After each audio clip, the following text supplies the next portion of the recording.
Bonjour Roche Dizem. Bonjour. Chocolat, c'est le film événement. C'est un film que vous réalisez avec Omar Sy, James Thierry. C'est un grand film qui raconte l'histoire du premier clown noir de l'histoire. C'est une comédie, mais c'est une comédie dramatique avec un fond très important. Oui, absolument. Ça raconte l'histoire de ce personnage emblématique, né enfant esclave, et qui, en venant à Paris, deviendra la coqueluche parisienne. Et il connaîtra la gloire et cette chute inéluctable. Donc, bon, voilà, sans trop raconter le film, il y a cet aspect effectivement spectaculaire, fascinant, le cirque, le duo, qui va former pendant une vingtaine d'années avec Georges Foutit. Ils vont être les personnages qui auront la plus grande notoriété dans le Paris de 1900, la belle époque. Et voilà, c'est à travers ce couple-là qu'on raconte un pan de l'histoire de France. On rit, on pleure, c'est tragique et c'est émouvant. C'est Chocolat. Et maintenant, mesdames et messieurs, voici le roi nègre Kananga. Je cherche quelqu'un comme toi. Quelqu'un pour renouveler mon numéro. Tu cherches un nègre? Je cherche un clown pour m'assister. Alors vas-y, fais-moi rire. Stop, c'est n'importe quoi. Tu crées pas de situation. Non, non, non, là, faut que tu la prennes, cette baffe, là, comme ça, là. Hop là. Je suis pas convaincu. Tu nous laisses une chance. C'est la première fois qu'un blanc me fait confiance. Qu'un clown blanc te fait confiance. Unis, comme ça. Tu me lâches pas du regard.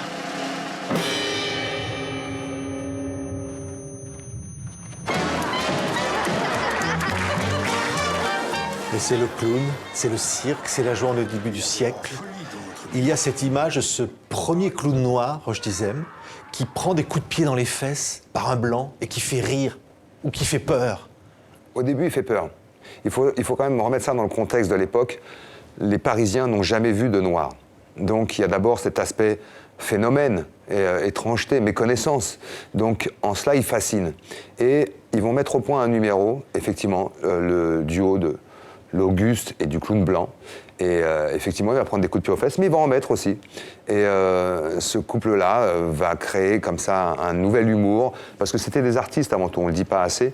Et les Parisiens vont les acclamer parce qu'ils vont découvrir cet humour-là qu'ils n'avaient pas connu, même s'il y a une forme satirique à travers leur numéro. C'est émouvant, je disais, parce qu'effectivement, Chocolat, on l'avait dit, le clown sans nom. Mais il avait un nom vraiment, il existait cet homme. Non, il n'avait pas de nom, excusez-moi, mais il avait un nom, Raphaël Padilla, mais c'était le nom que lui avait attribué son maître à l'époque. Donc il est mort sans état civil, il a été enterré sous le nom de Chocolat, ce patronyme qui stigmatisait sa couleur de peau. Mais ça a été aussi le combat de sa vie, d'être accepté en tant qu'homme. Il a été adulé en tant qu'artiste, en tant que clown, mais difficilement accepté en tant qu'homme, et ça a été voilà, le combat qu'il a essayé de mener, et c'est ce qu'on raconte à travers cette histoire. On va voir ces images. Il a envie d'aimer, il aime, il a envie d'être libre. C'est dur d'être libre à ce moment-là, quand on est noir. Alors, il faut quand même se dire qu'en France, on est libre, à Paris surtout.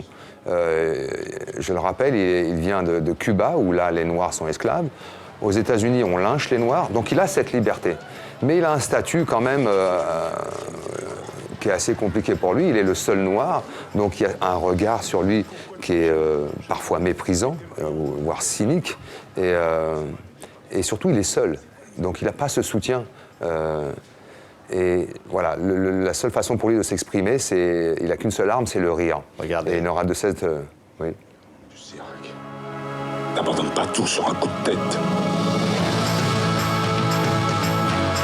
Tu veux tout pour toi, oui. Mais t'as la mémoire courte, mon ami. Jamais un noir n'a été aussi célèbre que toi, Chocolat. Le rire, vous disiez Roche Dizem, le rire c'est une arme. Oui, absolument. Et aujourd'hui encore. Et quand on rencontre le succès, est-ce que votre condition se fait oublier, ou au contraire, quand on a la déchéance, au contraire, elle reprend de façon encore plus difficile parfois. Mais le rire, le dialogue. Et puis il avait cette chance-là, c'est que les enfants, eux, l'aimaient tel qu'il était. Ils n'avaient pas ce rapport à la couleur de peau. Et d'ailleurs, il sera le premier à entreprendre la démarche de la thérapie par le rire en allant voir les enfants dans les hôpitaux. Oui, ce qui est touchant, c'est que, je disais, il veut être libre, il veut vivre, il aime son métier, il aime faire rire, mais il va rencontrer le racisme. Oui, ce racisme qui est basé sur une méconnaissance. C'est pas le racisme d'aujourd'hui qui est basé sur la haine. Là, c'est vraiment qui est basé sur l'étrangeté. Je le rappelle, on n'a jamais vu de noir. Donc, mais il va vouloir être accepté en tant qu'homme. Et là, c'est un autre combat qu'il va mener.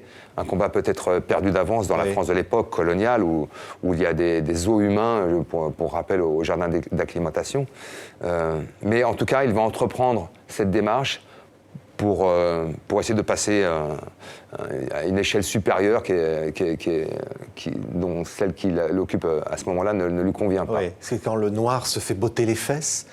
Est-ce qu'un noir peut botter les fesses du blanc? Oui, ça arrivait, bien sûr. Non, il faut pas se tromper. C'était vraiment un jeu à deux. C'était vraiment une satire de la société que Footit et Chocolat entreprenaient à travers leur numéro. Mais à la fin, il était Chocolat. C'est devenu une expression qu'on utilise encore aujourd'hui, être Chocolat, être berné. Et on le voit d'ailleurs dans le film des Frères Lumière auquel on a eu accès. Il y a cet échange de gifles. Mais voilà, à la fin, il perdait. Et c'est ça qu'on a voulu essayer de remettre un peu en lumière. C'est un grand film populaire, avec des décors somptueux, une lumière, une musique, c'est un grand spectacle. Au-delà, il y a un message aussi, Roch Dizem, pour aujourd'hui. Chocolat nous dit quelque chose pour aujourd'hui.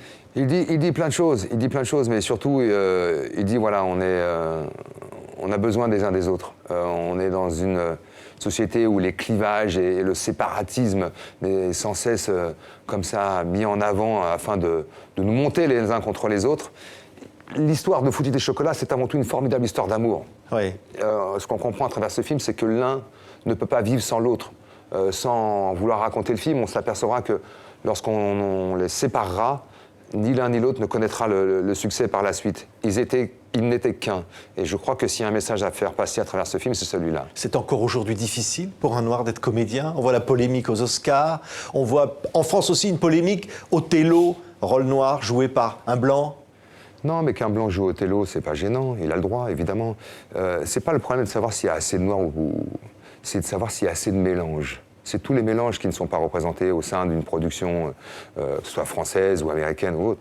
C'est, voilà, on a besoin de glamour, souvent. Il faut que ce soit blanc, il faut que ce soit jeune, il faut que ce soit... voilà. Donc, on va pas faire toute la liste, mais le cinéma est assez cruel envers les minorités, quelles qu'elles soient. Et je tiens à préciser que, quelle que soit votre origine ou votre couleur de peau, ce sera difficile pour vous, le cinéma. C'est un milieu qui exclut facilement. Il n'y a pas de racisme particulier, même aux Oscars, où il y avait cette polémique sur l'absence de noirs? Je ne connais pas l'état de la production américaine pour savoir si les Noirs méritaient ou pas leur place aux Oscars. Mais en tout cas, ils ont entrepris cette démarche de dire, voilà, on se sent frustré, on se sent exclu, et on le manifeste. En cela, ils ont eu raison.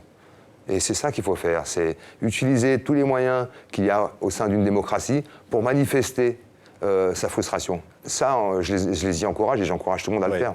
Un mot encore, James Thierry évidemment, et puis Omar Sy. Vous lui donnez peut-être son plus beau rôle aujourd'hui à Omar Sy. Je sais pas, mais en tout cas, ils m'ont donné, eux, James et Omar, si je crois que... J'aime mon film et je crois que c'est surtout grâce aux acteurs, et notamment grâce à Omar et James, parce que ils sont juste fabuleux, quoi. Ils ont incarné les personnages d'une telle manière. Ils ont beaucoup travaillé avant de faire ce film. Et je trouve que ça se voit, ils ont servi le propos. J'ai assisté à la naissance d'un duo, moi, à travers leur travail.